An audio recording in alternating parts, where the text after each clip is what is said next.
Ta isegi ei väida, et see oli nali. Saate aru?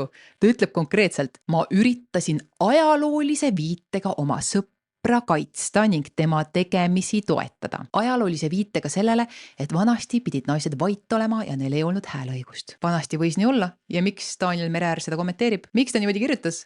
Et vanasti nii oli, ju selle taga oli mingi mõte, et ala vaata, kui lollid need naised siin kommentaariumis on, vaata, kuidas nad siin reageerivad, kuradi hüsteerikud raisk. Vanasti ei olnud neil mingisugust õigust möliseda kuskil, et äkki sellel oli mingi parem mõte, sest vaata, kuidas nad siin mölisevad. Ja siis see inimene väidab sotsiaalmeedias, et olen naistest alati lugu pidanud ja teen ka seda edaspidi. Ei ole ju. Ei ole ju. Kuidas sa saad öelda, et sa pead naistest lugu, kui sa kirjutad midagi sellist, et võib-olla tõesti oli sellel mingi mõte taga, et vanasti naised ei saanud valida ega igal pool sõna võtta. Muidugi teenis see mingit eesmärki, kelle jaoks ja millist eesmärki. Nii et selle konkreetse näite puhul Daniel Mereäär ise isegi ei väitnud, et ta tegi nalja. Küll aga tõttas teda päästma Riina Solman, et küllap ta tegi iroonilist nalja. Nojah, kui väga tahta, võib igat jumala asja nimetada irooniliseks naljaks. Täitsa tõsiselt, ükskõik, mida ma ütlen, ükskõik millises kontekstis, ma võin pärast öelda, see oli lihtsalt irooniline nali. Ega ma päriselt ei mõelnud.